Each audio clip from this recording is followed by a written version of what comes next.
Então, boa tarde a todos e todas. Estamos aqui hoje com muita alegria e satisfação de termos um convidado, doutorando da Universidade de Coimbra, professor Daniel Flores Gisbrecht, e gostaria de falar algumas questões sobre o currículo do Daniel, né? Logo em seguida passamos, então, a sua fala. É importante lembrar que é uma atividade em conjunto com o programa de pós-graduação em História e o programa de pós-graduação em Educação. Faz parte da atividade, a atividade faz parte do Núcleo de História Intelectual aqui da Universidade Estadual de. Então, agradecemos a todos os presentes, tanto da universidade quanto fora da universidade, e, de forma especial, a professora Patrícia Ferraz de Matos, que hoje está nos acompanhando aqui também, diretamente de Lisboa. Bem, o professor Daniel Flores Gisbrecht é doutorando no programa de História Contemporânea na Faculdade de Letras da Universidade de Coimbra, a FLUC, com o desenvolvimento da tese da regeneração à redenção, eugenia, raça e biopolítica no Brasil e em Portugal, 1918 a 1949. Sob a orientação do Dr. João Paulo Avelange Nunes, da FLUC 620, da Universidade de Coimbra, da doutora Patrícia Ferraz de Matos, do Instituto de Ciências Sociais da Universidade de Lisboa, e da doutora Lília Moritz Schwartz, da USP. Seu projeto de doutoramento, ele é financiado, então, pela Fundação para a Ciência e Tecnologia, a FCT. O professor Daniel é licenciado em História, em Pedagogia e em Ciências Sociais, é mestre em Educação pela Pontifícia Universidade Católica de Campinas. Atualmente, então, desenvolve trabalhos sobre a história das ciências, com ênfase na história da eugenia no Brasil e em Portugal. É membro do grupo de pesquisa do CNPq, Ciência, Intelectuais e Nação, sob a orientação do Dr. Vanderlei Sebastião de Souza, da Universidade Estadual do Centro-Oeste aqui do Paraná. É também investigador do Centro de Estudos Interdisciplinares do século XX, o 620, da Universidade de Coimbra, no qual faz parte do grupo de investigação História, Memória e Políticas Públicas. Daniel, muito obrigada pelo seu aceite, fique à vontade, e é uma grande satisfação mesmo tê-lo aqui hoje. Obrigado, Ju. Obrigado a todos pelo convite, pela oportunidade, até porque acho que todo mundo está um pouco cansado por finais de semestres e já ver esse quórum é bem motivador. E o projeto também, até para conhecer um pouquinho mais de perto, né, Ju, o trabalho da Maria Julieta, que eu acabei tendo a felicidade de conhecê-la pessoalmente aqui em Portugal. Estava falando agora sobre essa questão dos encontros online e presenciais, como é importante, né, Julieta, os encontros presenciais, né? Foi o que mais nos aproximou. Nós participamos de um congresso de antropologia e acabamos nos conhecendo muito mais de perto e é muito profícuo esse tipo de evento. Não que os online não sejam também. Tem toda essa questão do encurtamento de distâncias, né? Não preciso mais me apresentar em nada, né? A Julieta já praticamente fez uma apresentação maior até do que eu faria de mim mesmo. E vou começar a conversar um pouquinho com vocês, né? Não considero nem uma palestra ou uma aula. Eu sou professor há mais de 20 anos, tenho minha carreira no ensino médio, fundamental, curso pré-vestibular, universidade, mas esse tipo de encontro, até pela proposta, eu queria uma coisa um pouquinho mais informal e confesso que até menos preparada, porque o que eu pensei como é um programa de pós-graduação e temos os mestrandos e os doutorandos nas áreas de educação e de história, eu acho que é uma chance da gente poder compartilhar um pouco e trocar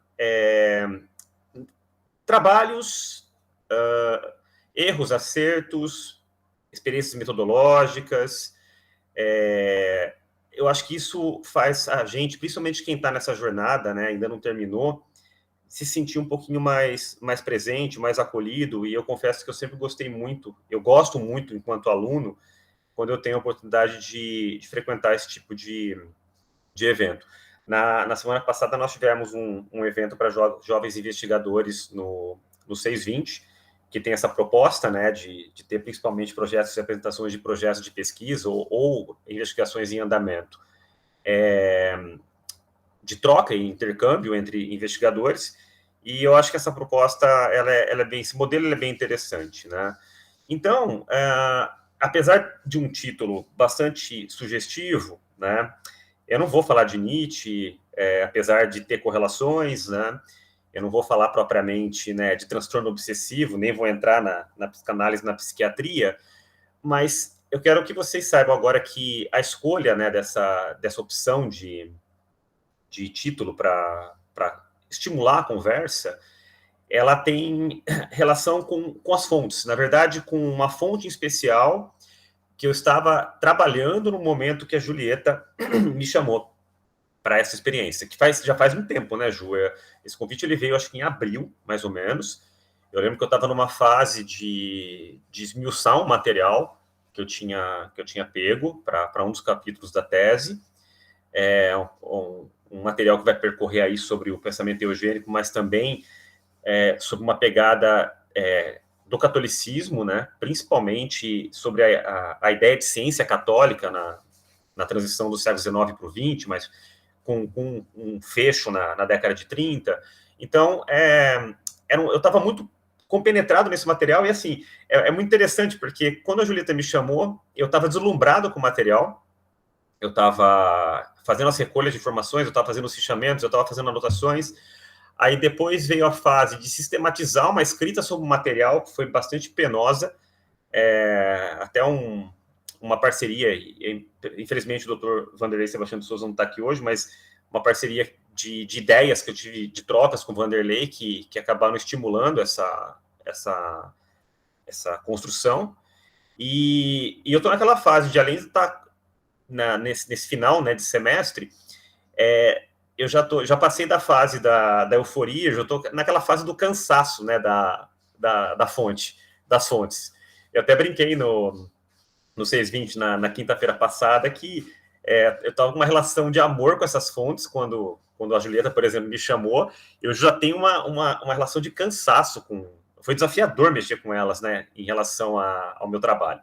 Então, para não me alongar muito e já entrar propriamente na ideia, né, a Julieta já tinha, inclusive, deixa eu aumentar aqui, agora eu vou passar um pouquinho os slides, mas a Julieta já tinha feito a apresentação, então eu vou poder pular certas coisas, né. Então, basicamente, eu escolhi esse título, né, a eugenia como teologia identificada do século XX, materialismo, antropolatria e transtorno obsessivo em busca do super-homem, particularmente devido a um texto que foi produzido pelo Tristão de Ataíde, né, o Alceu Amoroso Lima. Eu me debrucei para trazer essa contribuição para vocês, compartilhar com vocês sobre algumas fontes em que eu faço o cruzamento, né, entre as posições e os posicionamentos em relação à eugenia, tanto em fontes portuguesas como brasileiras, e esse texto, essa ideia do título, ela vem de um artigo que está contido dentro de um livro, que é um ensaio de biologia, que foi publicado pela Livraria Católica, né, e ele está atrelado à produção do Centro de Estudos Católicos Superiores, que, por sinal, é uma parte bem interessante da investigação, porque aí eu comecei a entender muito mais, né, de onde eu vim, porque eu sou um filho das PUCs, né, então comecei a entender as articulações do Ataíde, né, a intelectualidade católica na lacuna, no vácuo da fase do governo provisório do Vargas, para tentar, né, se sustentar e ocupar esses espaços na tentativa de criar a primeira Universidade Católica do Brasil. A gente tem, né, uma articulação com o próprio Centro Dom Vital. Então, assim, essas fontes que começaram a surgir a partir dos indícios, né, das discussões sobre a eugenia, elas também acabaram, né, me possibilitando conhecimento e alargamento de estudos para coisas que eu não imaginava, e acho que isso é bom, né? Desde que a gente consiga se delimitar e não abri muito porque dá vontade, mas acho que foi uma experiência interessante. Então, essa ideia, né, de materialismo, antropolatria, né, a ideia da deificação da eugenia transformada em religião, ela tem muito a ver com o pensamento social católico brasileiro e tem muito a ver com essas fontes que eu acabei pesquisando. Mas, particularmente, esse artigo ele se chama Limites da Eugenia, né? O Alceu Amoroso Lima, né, o pseudônimo é Tristão de Ataíde, acho que a maioria de vocês já ouviram falar, conhecem, talvez o maior intelectual católico brasileiro, mas em parceria com o Hamilton Nogueira, médico, né, teve bastante publicações nos anos 20 e 30 sobre críticas a determinados modelos de eugenia, né, e foi daí que eu tirei esse título. Mas para contextualizar o título, então, aonde que ele entra dentro, né, ou essa fonte, ela entra dentro do meu trabalho? Como a Julieta já tinha apresentado, ele faz parte de um capítulo dessa tese, na verdade, que será o último capítulo da tese, o 5º capítulo, que eu venho desenvolvendo, né, e a minha orientadora Patrícia Ferraz de Matos, inclusive presente hoje aqui, junto com ela, e o Dr. João e a doutora Lília, financiado pela SCT, aqui em Portugal, né? A gente, não vou esmiuçar os capítulos em si, mas a gente tem uma cronologia dentro da tese, o 18 tem a ver, sim, né, com a Sociedade Eugênica de São Paulo, o 49 tem a ver com a morte do Arthur Ramos, então eu vou percorrer, né, todo esse trânsito entre esses loucos anos, né, 20 e 30, que abalaram, né, o status quo do mundo, mas com uma ênfase principalmente em produção intelectual e também em sociedades científicas, né? A gente tem um material bem importante aqui em Portugal relacionado ao Mendes Correia, né, que é um médico e antropólogo importante aqui, e a Sociedade Portuguesa de Antropologia e Etnologia. Ela também está nesse mapa, a fundação dela está dentro, né, desse primeiro escopo do final da década de 10. Aí que acontece muita coisa, né, durante todos esses anos de estudo, o surgimento e a internacionalização e as trocas de informação entre vários intelectuais, a aproximação, inclusive, do Kell com Mendes Correia. Eu tive ano passado no Fundo Renato Kell na Fiocruz e consegui muitas cartas e documentos dessa relação mais próxima que eles tinham, que resultou numa visita, inclusive, palestras do Kell da Universidade do Porto. Mas, enfim, avançando sobre a ideia do pensamento católico, eu marquei algumas coisas em amarelo, mas é para passar bem rápido em relação à própria eugenia em si, né? Desse momento de modernidade, de transição, de cientificismo do século XIX para o XX, principalmente no que tange as preocupações direcionadas que a Igreja Católica vai ter em relação a determinados temas. Então, a gente não pode esquecer que a ideia de aperfeiçoamento, né, que é um dos principais objetivos, né, do movimento eugênico, passa pela ideia do controle de hereditariedade e do controle, né, da própria sexualidade, do corpo, né, além do meio ambiente.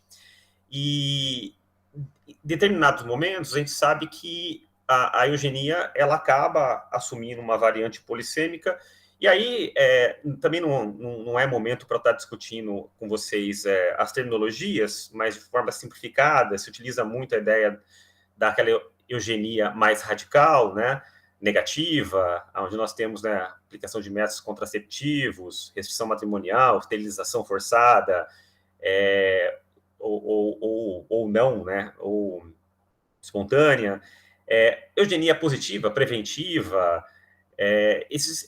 Hoje existe muita discussão, inclusive, em torno dessas próprias terminologias, né? Eugenia é ruim, é bom, é negativo, é positivo, então assim, não é a minha intenção estar discutindo isso, mas propriamente o que incomodou e o que passou pelo pensamento católico em relação, né, ao movimento. Então, basicamente, nesse capítulo 5, né, que ele tem um título provisório, então eu dei o nome de Divos contra Galton, o debate eugênico a partir da produção intelectual católica na década de 30, metodologicamente, já acho uma experiência interessante de poder socializar com vocês, do porquê existe esse recorte na década de 30, se eu tenho, né, uma tese que, teoricamente, está quase pegando meio século. Então, é uma boa oportunidade de mostrar um pouco para vocês como que eu venho trabalhando. Qual é a grande decisão pela década de 30, um capítulo inteiro, para falar principalmente sobre o debate eugênico a partir da produção católica? São as fontes, tá? Quando você transita, né, desde o século XIX, seja a Igreja Católica do seu ponto de vista hierárquico e eclesiástico oficial, ou da sua intelectualidade, a grande dificuldade que eu vi, isso de acordo com o que eu venho analisando, né, é que os limites entre o que é ou o que não é eugenia, ou o que é correlato, ou o que não é correlato, o que é racismo científico, o que é darwinismo social, né, é muito complicado de estar selecionando e até distinguindo. A gente tem já referências à eugenia de maneira explícita por intelectuais católicos dos anos 10, né? Mas eu percebo que a intensidade, principalmente em Portugal e no Brasil, de utilizar-se etimologicamente e concretamente do termo, começa principalmente ao desponte dos anos 20. E que tem a ver também com a popularidade que a eugenia foi alcançando, né, na transição do 10 para o 20, e também, né, o maior conhecimento que o mundo acabou entrando em contato, principalmente com o que já vinha sendo praticado em países de origem protestante, até no próprio Estados Unidos, né, já vinha com processo de medidas radicais eugênicas de esterilização, por exemplo, desde 1907. Isso vai dar muito pano para manga, né? Inclusive, tem colegas aqui que estão assistindo hoje que eu sei, eu assisti às conferências em vários momentos, né? A Pietra, a Geandra, ficou honrado de estarem aqui hoje disponibilizando o seu tempo, onde se percebeu, né? Inclusive, como a gente tem, a partir dos anos 50, esse pudor em falar de eugenia, mas a gente não tem o pudor de fazer o que a eugenia prega, né? Então, aquele evento bem interessante que aconteceu ano passado, que o Instituto de Ciências da USP organizou, né, os ECOS, né, foi bem interessante até para alargar um pouquinho as minhas ideias. Mas voltando, né, para a questão do tema, então, o que esse capítulo ele pretende? Ele pretende compreender as principais posições adotadas pelos intelectuais católicos, leigos ou eclesiásticos, ou ambos, brasileiros e portugueses, diante dos desafios colocados pela modernidade, com um enfoque particular na temática da eugenia. Então, não é só eugenia? Não, não é. Eu percebi que não dá para falar de eugenia quando você fala de Igreja Católica, sem você pensar e entender o que é a noção de ciência católica para a Igreja Católica. Então, transcende a ideia da eugenia. A gente tem muita coisa relacionada. Quando o Tristan de Ataíde ele fala de materialismo, quando ele fala de antropolatria, né, ele está falando de coisas muito maiores, né, coisas que a Igreja Católica ela já vinha se posicionando, né. A Igreja Católica ela vai muito além daquela ideia que nós temos, né, simplista, de achar que a Igreja Católica contra Darwin e o evolucionismo e acabou. Não, é muito mais do que isso. Há uma disputa de narrativas entre a Igreja e a modernidade, e um momento, inclusive, que eu percebo que a Igreja Católica tem que ceder a essa modernidade de alguma forma, encontrou em alguns pontos da eugenia esse enlace para poder sobreviver, né? Ela estava praticamente em estado meio de desespero, né? Em determinados momentos, no Brasil, por exemplo, o Dom Leme vai publicar uma carta pastoral em 1916 conclamando, né, a elite intelectual católica a se posicionar diante, né, dos desafios da modernidade, porque estar calado só vinha prejudicando, ao ver dele, e a perda de espaço que a igreja vinha encontrando. E foi aí que eu acabei entrando dentro de garimpar os estudos em periódicos católicos, né? Eu tive uma conversa uma vez com a Lilian, né? Eu estava conversando sobre a época em que ela escreveu o Espetáculo das Raças, e aí eu comecei a entender, depois que eu conversei com ela, exatamente os critérios que ela utilizou para escolher as revistas que ela analisa, né? Os periódicos que ela analisa no livro. E ela disse uma coisa muito simples e que realmente é fundamental. Não dá para comparar maçã com banana. Você precisa de algo que tenha raízes que deem, que forneçam elementos para comparar. E aí eu encontrei, né, duas produções muito interessantes, porque são produções científicas. Claro que uma é de uma associação leiga, né, que seria o Centro Dom Vital e a revista Ordem, né, uma associação de católicos leigos, e também uma outra que é jesuítica, que é a Brotéria, só que aqui em Portugal. Só que ambas, elas têm contribuições de leigos e também de eclesiásticos. Então, tem matrizes muito semelhantes, a divisão das revistas são muito parecidas, e é a partir dessa tentativa de encontrar nessas revistas os caminhos para poder praticar uma hermenêutica controlada, né, sem muito além do que as fontes elas colocam para a gente, e triangular esses dados depois das recolhas, que eu fui, né, desenvolvendo essa ideia do capítulo. Uma coisa também que é interessante ser dita é que é fundamental para a gente entender, eu pelo menos precisei me apropriar um pouquinho do Bourdieu para trabalhar com a ideia de campo, né, de intelectual católico. O intelectual católico, para mim, é um subcampo, né, do campo intelectual.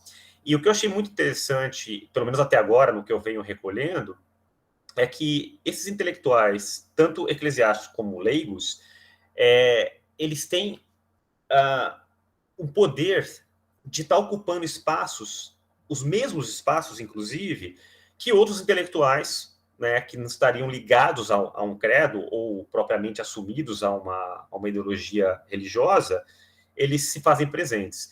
A gente só entrando um pouquinho na questão do cenário brasileiro, a gente tem que pontuar como foi fundamental, por exemplo, os espaços encontrados pelos intelectuais católicos e a liderança do Alceu Amoroso Lima, junto com Dom Leme, na fundamentação da LEC, né, da Lei Eleitoral Católica, da própria ação católica.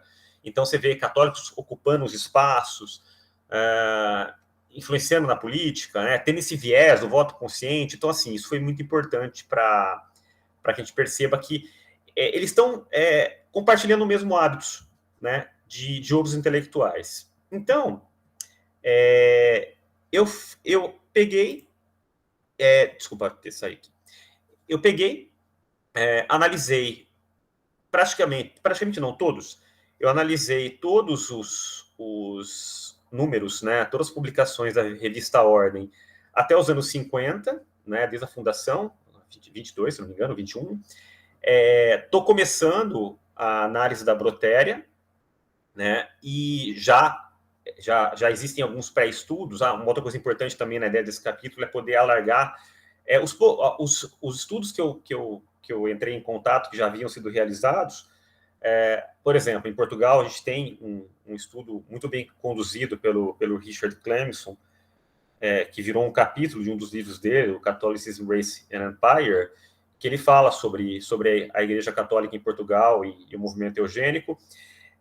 Tem um paper bem importante do Vanderlei com o Robert Wagner, né, que vai falar sobre catolicismo, esterilização, e foram pontos de partida para eu ter de onde sair para poder tentar alargar e avançar um pouco mais no que já foi estudado, ou dar um enfoque diferente. Eu acredito que esse enfoque está sendo em relação à própria ideia de construção da ideia de ciência católica, né? Que é bastante coisa, né? Organizar isso em pouco tempo, mas é mais ou menos isso, né, que eu venho fazendo. Então, para ir terminando, né, e só para abrir um pouquinho para a gente poder conversar, que eu acho que é a melhor parte, eu acabei encontrando o livro Ensaios de Biologia. Foi muito difícil encontrar esse livro, o material em si, eu encontrei o ensaio de biologia na Biblioteca de Obras Raras da Unicamp, e o único outro exemplar que eu encontrei, não fui, porque eu já tinha esse, estava na Biblioteca Nacional, né? Então, a partir desse livro, por exemplo, que é uma coletânea de artigos, inclusive o próprio Hamilton Nogueira, quando ele vai escrever a esterilização dos tarados, ele faz um estudo alargado de um artigo que ele já havia publicado em 1928 na revista Ordem. Então, a partir dessa premissa da eugenia e do catolicismo, desses estudos, algumas coisas foram verificadas, outras estão por se verificar. Isso aqui é só uma prévia, né? Eu tenho, inclusive, um artigo em pré-print aqui que eu estou acertando, que eu venho elaborando junto com o professor Vanderlei, que vai passar um pouquinho sobre isso. Tem até alguns trechos, depois sobrar tempo, se for, dependendo das perguntas importantes, eu posso ler alguma coisa do que tem de concreto, mas a princípio, para a gente fechar, a gente pode dizer o seguinte, né, que a aparente compatibilidade entre o neolamarquismo e o paradigma religioso do catolicismo, em contraste com o determinismo protestante, constitui uma das razões fundamentais para a adesão da maioria dos eugenistas católicos à abordagem da eugenia positiva, aliás, ou preventiva. Olha que interessante, né? Eugenistas católicos, sim. Eu era muito cru quando eu comecei a estudar eugenia, né? Eu não conseguia ver um eugenista católico, né? Para mim, eugenista era tudo protestante, mas com o tempo a gente foi vendo que a eugenia é muito maior do que ela aparenta ser. Ela é muito maior ainda, né? Porque ela está aí. O catolicismo encontrava uma convergência com o mundo moderno a partir disso, né? Então, por meio do avanço da vida material e do discurso científico, o catolicismo encontra essa convergência. Durante as décadas de 20 e 30, a prática, principalmente da esterilização eugênica, tanto voluntária quanto compulsória, assim como a adoção de métodos de controle de natalidade, eles se disseminaram nos países, principalmente de tradição protestante, e isso provocou, inclusive, uma reação formal, né, da Igreja, e a gente percebe que a encíclica Casti Connubii, né, que ela vai falar sobre a postura, ela vai reafirmar certas posturas, inclusive intransigentes da Igreja em relação ao controle de natalidade, o birth control, né? A gente tem eu tenho um trecho no ensaio de biologia que você percebe, né, é um capítulo inteiro, né, criticando a Margaret Sanders e o birth control norte-americano, e ao mesmo tempo você percebe como o feminismo está dentro, né, do paradigma eugênico. Então, eu tenho uma colega que também desenvolveu um trabalho junto, que é a Jaqueline Almeida, e a gente percebeu também todas as possibilidades que dá para serem constituídas de análise, né, o aborto, a esterilização, e isso acabou estimulando para que intelectuais de maneira organizada passassem a escrever mais. Como eu disse, o mérito de conclusão de recolhas brasileiro, ele está praticamente pronto, mas eu já entro no mérito português. Então, a gente tem, por exemplo, o Ribalessa, né? Então, através da Brotéria, tem uma sequência de artigos do Ribalessa, onde você tem críticas muito semelhantes às que o Alceu Moroso Lima estabelece, e percebe-se também nessa troca de informações e dessa coleta de fontes, como é importante e como a Igreja Católica ela adotou uma postura que ela já tinha adotado, inclusive, no Renascimento, né, na Idade Moderna, uma divisão quadripartite aí, meio tradicional, mas que é tentar responder àquela ciência que ela condena com ciência. Né? Então, o neotomismo, ele avança com muita força nesse período, né? Essa crítica ao materialismo, ao positivismo, ao spencerianismo, está muito dentro de um discurso muito bem construído pelos intelectuais católicos diante das filosofias que eles se apropriam. Né? Então, eu espero que esse trabalho ele consiga ser concretizado do jeito que eu imagino, ou que tenha a qualidade que eu imagino que ele possa ter em relação à qualidade das fontes. Né? Mas eu acho que ele talvez seja um encerramento interessante de tese, porque apesar das fontes estarem presentes nos anos 30, principalmente, se mistura muito, né, com os movimentos que a gente vai estabelecendo desde 18 até 49, até com o advento do culturalismo, né, e eu acho que talvez ele seja bem pertinente. Mas é isso, eu cronometrei aqui 32 minutos, né? Eu tinha falado para a Julieta 35, 33 minutos. Deixa eu me lembrar se eu me recordo de mais alguma coisa que eu queria falar. Senão eu vou acabar lembrando, talvez, com as perguntas, né, e com o material. Mas, a princípio, eu acho que essa é a ideia, né? É claro que não é uma coisa que está pronta. O lidar com as fontes é uma coisa muito... Está sendo uma coisa bastante trabalhosa e desafiadora. Por quê? Exatamente pela qualidade da produção desses intelectuais. Por exemplo, os outros colaboradores do que se tornou o ensaio de biologia são orientandos no Instituto Católico de Estudos Superiores do Hamilton Nogueira, né? E, então a gente tem, né, o Barbosa Quental, o Meda Prado, a gente tem o Amarante. Então, assim, são alunos, principalmente da área médica, inclusive, que fizeram, defenderam teses nesse livro que, nossa, elas me abriram, elas me alargaram no sentido de poder buscar outros materiais em termos de referência mesmo, que eu não imaginava. Por exemplo, eu não estava esperando, em determinado momento, estar lendo um artigo inteirinho sobre o birth control e poder chegar na Margaret Sanders, né, nas campanhas pró-aborto, e também poder estar discutindo a questão do aborto profilático, mas também a partir de um viés, né, de paradigma neomalthusiano. Então, assim, entra uma questão econômica no meio, né, desse discurso, no postulado da Margaret Sanders, que te leva, por exemplo, a outras falas, né, que a gente tem até nos trabalhos legislativos do Brasil. O Pacheco Silva, né, o constituinte, ele tem uma fala muito emblemática, onde o neomalthusianismo está muito presente nessa ideia de que, como o Kell também defendia, não se deve gastar com quem é improdutivo, né, com aqueles que não vão retribuir socialmente. Então, o que fazer com eles, né? Aí as ideias de restrição.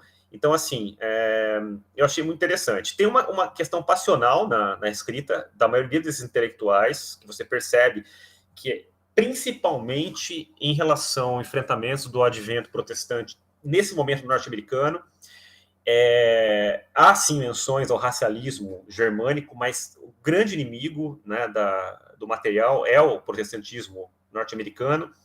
Sempre que possível, a referência é feita, né, a crítica é feita.